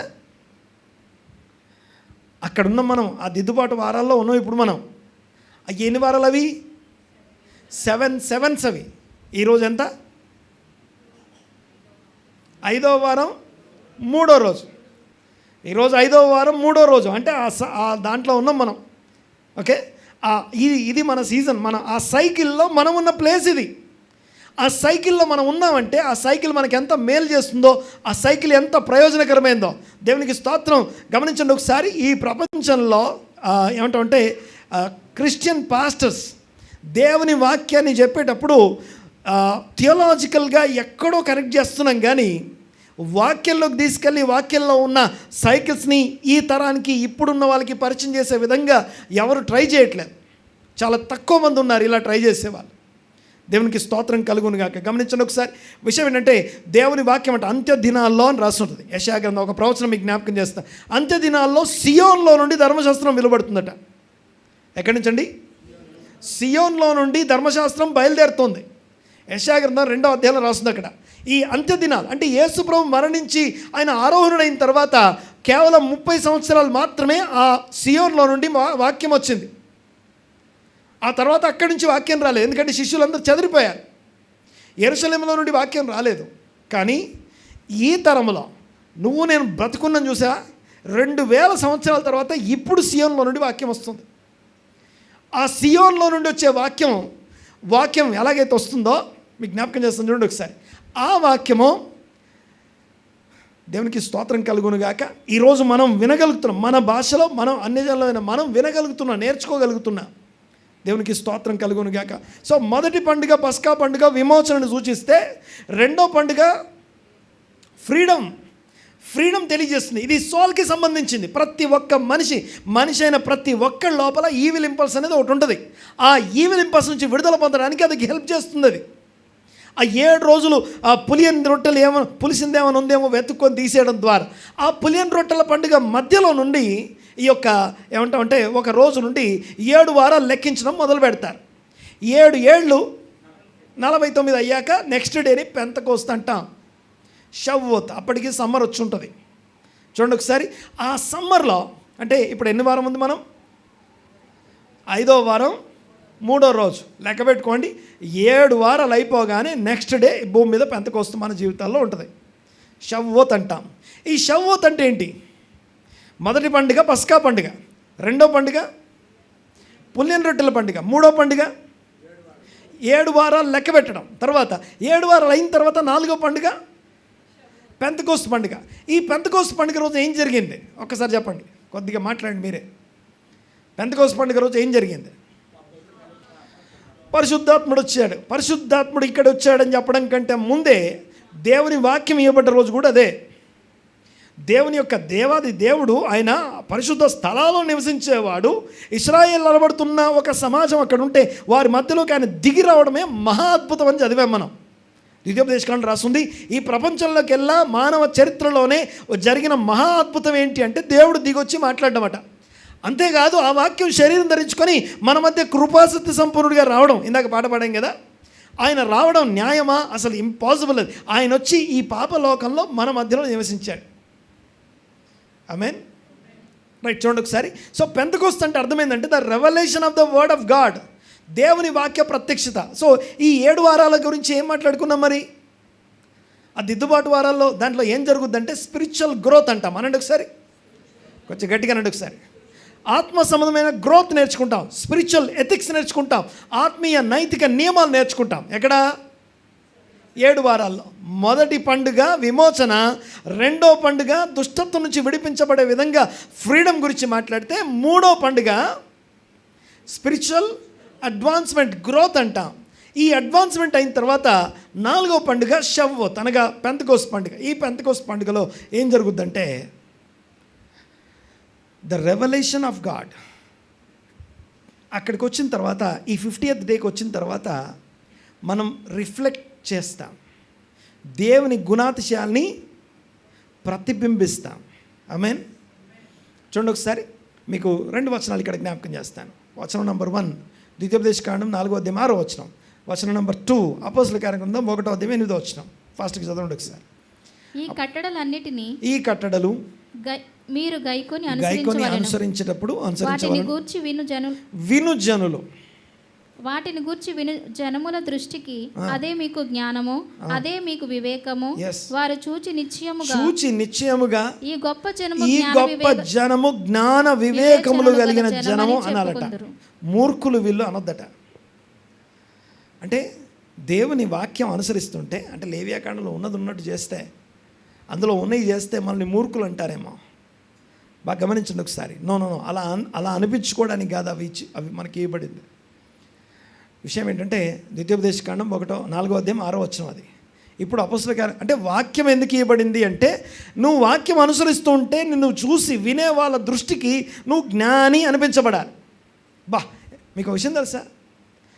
ఏదైతే ధర్మశాస్త్రం వాక్యం మనం చదువుతున్నామని చెప్తున్నాను కదా, యూదులకి సెక్యులర్ స్టడీస్ లేవు. అత్యధిక నోబెల్ ప్రైజులు తీసుకున్న వాళ్ళకి సెక్యులర్ స్టడీస్ లేవు. ఈ తోరా స్టడీయే ఉంటుంది వాళ్ళకి. ఈ తోరానే సిలబస్ వాళ్ళకి. అర్థమవుతుందని మాట్లాడేది. చూడండి ఒకసారి, కంటిన్యూ చేస్తాను. చూడండి నెక్స్ట్. అపోస్తలుల కార్యగ్రంథం 1వ అధ్యాయం 8వ వచనం. పెంతెకోస్తు దినమున అయినను పరిశుద్ధాత్మ మీ మీదికి తండ్రి వలన వాగ్దానం చేయబడిన, నా వలన మీరు విన్న తండ్రి వాగ్దానమైనటువంటి పరిశుద్ధాత్ముడు మీ మీదికి వచ్చినప్పుడు మీరు శక్తి పొందుతారు. మీరు యెరూషలేము, యూదయ సమరయ దేశములలో భూదిగంతముల వరకు నాకు ఆయనకు సాక్షులమై ఉంటాం. దేని గురించి? ఇది పరిశుద్ధాత్మను గురించి. పెంతెకోస్తు వాక్యం, పెంతెకోస్తు పరిశుద్ధాత్ముడు. ఓకే, ఇంకొకటి చెప్పండి. పెంతెకోస్తు రోజున యూదులందరూ ఒక పుస్తకం చదువుతారు. ఏం పుస్తకం చదువుతారు? పెంతెకోస్తు పండుగ రోజున యూదులందరూ ఒక పుస్తకం చదువుతారు. ఏం పుస్తకం చదువుతారు? రూతు గ్రంథం చదువుతారు. ఏం పుస్తకం? గట్టిగా అనండి, గట్టిగా. ఎందుకు రూతు గ్రంథం చదువుతారు? వై? రూతు గ్రంథం ఎందుకు చదవాలి తెలుసా? వాళ్ళని మనం రెక్టిఫై చేసుకోవడానికి. అంటే నేను దాని అంటే ఈ పండుగకి సరిపడినట్టు నేను జీవిస్తున్నాను లేదని పరీక్షించుకోవడానికి. ఒకసారి చెప్పండి, రూతు గ్రంథానికి పెంతెకోస్తు పండుగకి సంబంధం ఏంటి? రూతు అనే ఒక అన్యురాలు ఎక్కడికి వచ్చింది? ఏం చేయబడ్డదా లాస్ట్కి? విమోచించబడింది. అనండి ఒకసారి మాట. విమోచింపబడిన వాడు ఇంకోటి విమోచనకి ఒక రిఫ్లెక్షన్ లాగా ఉండాలి. మళ్ళీ చెప్తాను. పస్కా పండుగ యొక్క ఉద్దేశం ఏంటి? విమోచన అనుకున్నాం కదా. విమోచింపబడిన వాడు అన్యుడైన వాడి విమోచనకి ఒక మార్గదర్శిగా ఉండాలి. ఇప్పుడు రూతు విమోచింపబడాలంటే ఆ మోయాబు దేశంలో ఉంటే కుదురుతుందా? ఎక్కడికి రావాలి? ఆమె బెత్లెహేంకి రావాలి, కనాను దేశంలోకి రావాలి. కనాను దేశంలోకి రావాలంటే ఉట్టిగానే వచ్చేస్తుంది ఆమె. వాక్యం చెప్తుంది క్లియర్గా, మోయాబీల్ని ఎవరిని చేర్చుకోవద్దు అంటాడు. ఇంపాసిబుల్, చేర్చుకోకూడదు. మోయాబీల్ని ఎవరు చేరకూడదు. అలాంటి మోయాబీల మధ్యలో ఈ రూత్ అని ఆమెను ఎలా అలౌ చేస్తాం? అలౌ చేయకపోయినా వాక్యం ఆమెకి వ్యతిరేకంగా ఉన్నా సరే ఆమె బయలుదేరి వచ్చింది. ఆమె రావడానికి మధ్యలో ఇంకొక స్త్రీ ఉంది. ఆమె ఎవరు? నయోమి. అనంటే ఒకసారి మాట. నయోమి అనే వ్యక్తి ఎలాగ రూతును నీ జనమే నా జనము, నీ దేవుడే అని అనిపించేటట్టు ఎట్లా చేయగలిగింది? అది పెంతెకోస్తు పండుగలో ధ్యానాంశం, రిఫ్లెక్షన్ అంటాం. విమోచింపబడిన వాడు 50 రోజుల తర్వాత ఎక్కడ మారిపోతాడంటే ఇతరుల విమోచనకి ఒక మార్గదర్శిగా మారిపోతాడు. నేను అలా ఒకవేళ నన్ను ఎవరు వచ్చి పట్టుకొని నీ దేవుడే నా దేవుడు, మీ జనమే నా జనం అని అనట్లేదంటే ఏ రిఫ్లెక్షన్ లేదని అర్థం. We are not in the cycle అని అర్థం. అర్థమవుతుందిగా? నిన్ను పట్టుకొని నీ దేవుడే, మీ విశ్వాసం నేను అనుసరిస్తానని రావాలి, నీ జనమే నా జనం అనాలి. అలా అనకుండా మన దగ్గరికి ఎవరు రావట్లేదంటే మనం ఒక నీడలాగా ఉన్నాం. దేవుడు వెలుగై ఉన్నాడు అనండి ఒకసారి. దేవుడు వెలుగై ఉంటే నేను ఆ వెలుగులో నిలబడితే నేను కూడా లోకమునకు ఏమవ్వాలి? వెలుగై ఉండాలి. దేవుడు వెలుగై ఉన్నాడు, ఆయన సన్నిధిలోకి వస్తే నేను లోకమునకు వెలుగుగా రిఫ్లెక్షన్గా మారుతాను. ఒకవేళ నేను రిఫ్లెక్ట్ చేయట్లేదంటే నా నీడ పడుతుంది అక్కడ. ఆ నీడ ఏం చేస్తుంది? ఏం క్రియేట్ చేస్తుంది తెలుసా? చీకటి క్రియేట్ చేస్తుంది. చాలామంది దేవుని వెలుగులోనికి వచ్చి అడ్డుగా నిలబడి వాళ్ళ నీడను పక్కకు పడేసి చీకటిగా మారిపోతుంది. చీకటిని క్రియేట్ చేస్తున్నా. We are not reflecting. ఒకవేళ నేను కనుక ట్రాన్స్పరెంట్గా ఉంటే నాలోని వెలుగు అవతలకు వెళ్తుంది, లేదంటే నా నీడ అక్కడ పడుతుంది. రైట్? చూడండి ఒకసారి. సో పెంతెకోస్తు పండుగ యొక్క ఉద్దేశం ఏంటంటే రిఫ్లెక్ట్ చేయడం, దేవుని ప్రత్యక్షతని రిఫ్లెక్ట్ చేయడం అన్నమాట. వీటితో ఏం ఫెస్టివల్స్ అయిపోయాయి అంటే స్ప్రింగ్ ఫెస్టివల్స్ అయిపోయాయి. ఓకే, నెక్స్ట్ పెట్టాము ఒకసారి. నెక్స్ట్ పండుగ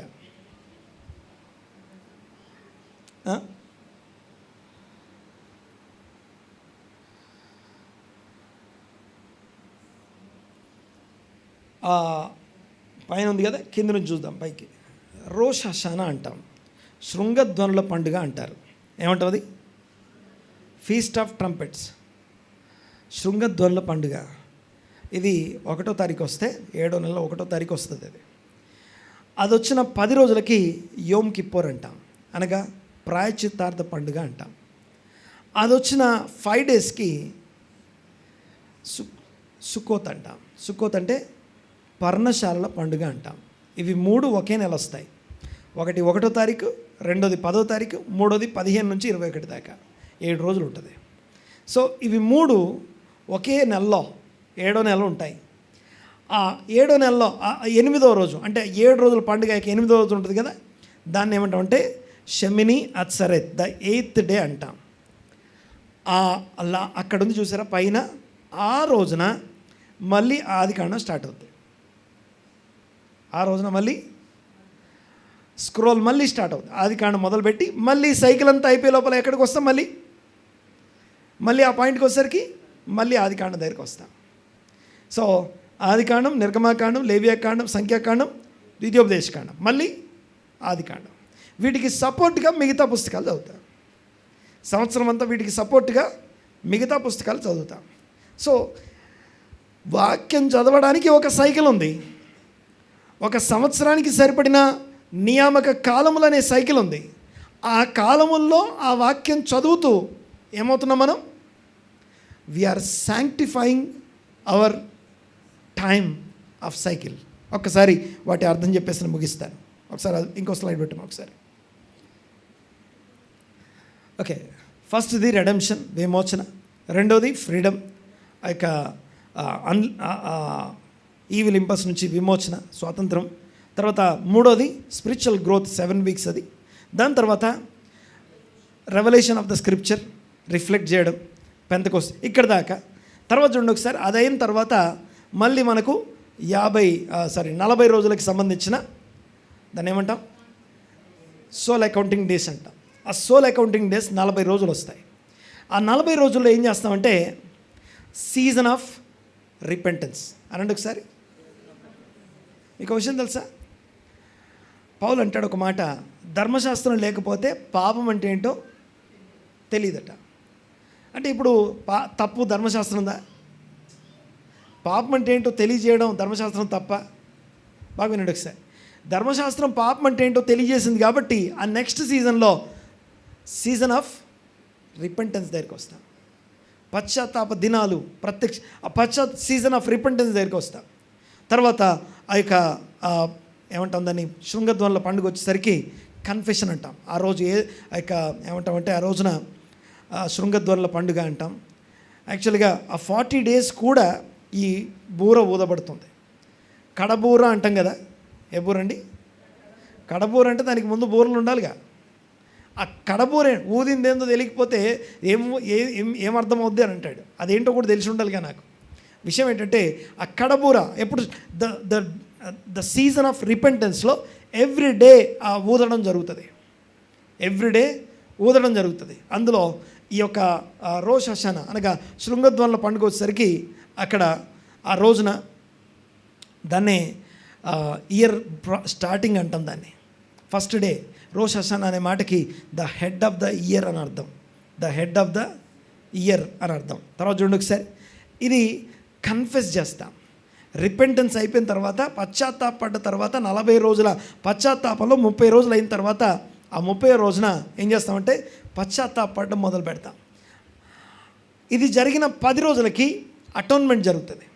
ఇది జరిగిన 10 రోజులకి అనండి ఒకసారి మాట, అటోన్మెంట్ అంటే ప్రాయశ్చిత్తం జరుగుద్ది.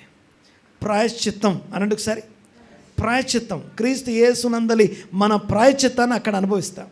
ఒక్కసారి గమనించండి, పస్కా పశువు వధించబడ్డ విమోచన వేరు, నేను పాపిని అని తెలిసి దేవుని చిత్తంలోకి నడుస్తూ ఉన్నప్పుడు నా కోసం అవసరమైన ప్రాయశ్చిత్తం వేరు.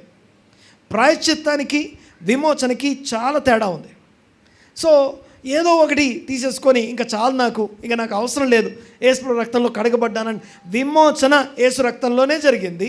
అదే యేసు రక్తంలోనే ప్రాయశ్చిత్తం కూడా జరిగింది. ప్రాయశ్చిత్తానికి విమోచనకి మధ్య తేడా ఏంటో తెలియాలంటే ఈ యొక్క సైకిల్లో మనం కంటిన్యూస్గా జర్నీ చేయాల్సిందే. ఎవ్రీ టైం ఒక్కొక్క లెసన్ని, ఒక్కొక్క పాయింట్ని, ఒక్కొక్క విషయాన్ని నేర్చుకుంటూ కొనసాగాల్సిందే. అటోన్మెంట్ అయిన తర్వాత సుక్కోత్ అంటాం. సుక్కోత్ అంటే పర్ణశాలల పండుగ అనండి ఒకసారి మాట. ఈ పర్ణశాలల పండుగను ఏమంటాం తెలుసా? ద కింగ్డమ్ సెలబ్రేషన్ అంటాం. Celebration of the Kingdom. రాబోయే కాలంలో, రాబోయే యుగంలో మెస్సయ్య ఈ భూమి మీదకి వచ్చినప్పుడు ఉండబోయే రాజ్యంను ఎలా అనుభవిస్తామో ఆ పాకల్లో అనుభవిస్తాం. దేవునికి స్తోత్రం కలుగునుగాక. సో దీన్ని ఏమంటామంటే cycle of not old festivals, old ఫీస్ట్లు కాదు ఇవి ఈ రోజున్న నీకు నాకు అవసరమైన ఆత్మీయ పాఠాలు నేర్పించే cycle of sanctification of our seasons. సమయమును పోనీయక సద్వినియోగం చేసుకునే పద్ధతి ఇది. సమయమును పోనీయక సద్వినియోగం చేసుకునే పద్ధతి. ఎలా సద్వినియోగం చేసుకుంటాం? ఒక ఫిట్నెస్ చేసేవాడు ఎలాగైతే రిపిటేషన్స్ని మళ్ళీ చేస్తాడో, ఈ యొక్క సైకిల్లో కంటిన్యూస్గా మనం కొనసాగుతూ ఉండడం ద్వారా 1 సంవత్సరం అయిపోయింది, 2 సంవత్సరాలు అయిపోయింది, 3 సంవత్సరాలు అయిపోయింది. నా లోపల చాలా మార్పు కలుగుతుంది. నాలో నేను మార్పును చూడగలుగుతున్నాను. నాలో నేను అడ్వాన్స్మెంట్ అవుతుంది. చూడండి ఒకసారి, ఒకరోజు అవే ఎక్సర్సైజ్ చేసి మళ్ళీ రేపు వెళ్ళి మళ్ళీ అవే ఎక్సర్సైజ్ చేసేటప్పుడు నీకైతే ఏం కనపడదేమో, నీకైతే ఏం అనిపించదేమో, కానీ ఓపిక్గా నువ్వు చేసే పని కొనసాగిస్తూ ఉంటే, మళ్ళీ చెప్తున్నాను, పరిశుద్ధత అనేది it is not an instant event.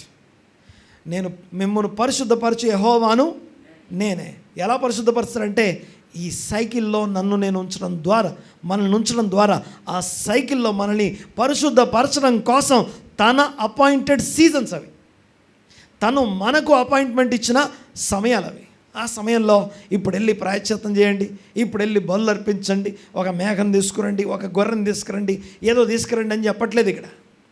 ఆ జరిగినప్పుడు ఏం జరుగుతుందో, దేవుడు దేన్ని కోరుతున్నాడో, దేన్ని ఇష్టపడుతున్నాడో, దేవుని చిత్తం ఏంటో తెలుసుకోవడం కోసం ఈ సైకిల్స్ గురించి మాట్లాడుకుంటున్నాం.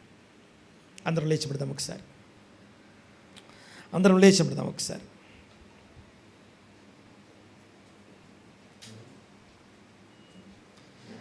తలలు వంచి కళ్ళు మూసుకొని ప్రార్థన చేద్దాం. ఒక్కసారి అడుగుదాం. సమయమును పోనీయక సద్వినియోగం చేసుకోవడం ఎంత అవసరమో ఈ దినము నాకు బయలుపరిచినందుకు మీకు వందనాలు, స్తోత్రం నాయన. రిపిటేషన్ ప్రొడ్యూసర్స్ ట్రాన్స్ఫర్మేషన్ అన్న మాటను బట్టి మీకు వందనాలు. నన్ను రూపాంతరపరిచే ఈ కంటిన్యూస్ ప్రొసీజర్ని, ఈ ప్రాసెస్ని, ఈ హోలీ సైకిల్స్ని అర్థం చేసుకోవడానికి మాకు మనస్సు దయచేయండి. ఆలోచనలు విశాలపరచండి. మా తలంపులు, మా ఆలోచనలు మీ సన్నిధిలో విశాలపరచబడునుగాక. మనోనేత్రాలు వెలిగించండి. సంఘమును, సమాజం మీ హస్తాలకు అప్పగిస్తున్నాము తండ్రి, మీకు వందనాలు. క్రీస్తు గొప్ప నామమున ఏకీవించిన ప్రతి ఒక్కరిని మీ హస్తాలకు అప్పగిస్తున్నా. మీ బిడ్డలందరి మీద మీకు దృష్టి ఉంచండి. మీ ఆత్మ కుమ్మరింపు, మీలో పాలు దయచేయండి. దేవా స్తోత్రం నాయన. ఇదిగో నా ఆత్మ లేనివాడు నాలో పాలు లేదన్న మాటను బట్టి మీకు వందనాలు. నాతో కలిసి సమకూర్చని వాడు చెదరగొట్టువాడు అన్న మాటను బట్టి మీకు వందనాలు. నాతో కలిసి సమకూర్చువానికి నాలో పాలు ఉందన్న మాటను బట్టి మీకు వందనాలు. మిమ్మల్ని పరిశుద్ధపరచు యెహోవానన్న మాటను బట్టి మీకు వందనాలు. వాక్యం ద్వారా, కాలంలో సమయముల ద్వారా, సూచనల ద్వారా, ఉపదేశాల ద్వారా, రైట్ టైం రైట్ ప్లేస్లో మమ్మల్ని నిలబెట్టడం ద్వారా, అవసరమైన ఉపదేశాన్ని అవసరమైన సమయంలో అవసరమైన విధానంలో మాకు ప్రకటించడం ద్వారా మాకు తోడై ఉండి నడిపించినందుకు వందనాలు, స్తుతులు, స్తోత్రం నాయన. మీకే కృతజ్ఞతాస్తుతులు, స్తోత్రం చెల్లిస్తూ ఉన్నాం. ఏకీవించిన ప్రతి వ్యక్తిని, ప్రతి కుటుంబాన్ని మీ హస్తాలకు అప్పగిస్తున్నాం. దీవించి ఆశీర్వదించి స్థిరపరచండి. దేవుని అందలి భయభక్తులు ఇదిగో ప్రతి ఒక్క బిడ్డ మీద కుమ్మరించబట్టుకు సహాయం దయచేయండి. రండి, మీకు నేను భయభక్తులు నేర్పిస్తాను. మంచి దినములు చూడగోరువాడని దావీదు పిలిచినట్టుగా మంచి దినములు మీ బిడ్డలు చూచుదురుగాక. మేలుకరమైన దినములు మీ బిడ్డలు అనుభవించుదురుగాక. మీ నామమునకే మహిమ, ఘనత, ప్రభావం ఆరోపిస్తూ క్రీస్తు గొప్ప నామమున విన్న వాక్యం మీ బిడ్డల హృదయాల్లో స్థిరపరచమని, మీ ఆశీర్వాదపు సంపూర్ణత ఇదిగో సంపూర్ణ స్వార్థ ఆశీర్వాదం చేత దర్శించమని వేడుకుంటూ, వారి వారి అక్కర్ల అవసరతల్లో, వారి ఛాలెంజెస్ అన్నింటిలో అత్యధికమైన విజయం దయచేయమని వేడుకుంటూ, స్తుతించి ఆరాధించి మీ నామాన్ని గొప్ప చేస్తూ ఈ ప్రార్థన అడిగి బ్రతిమాలి వినయంతో వేడుకుంటున్నాము తండ్రి. Amen, amen, amen.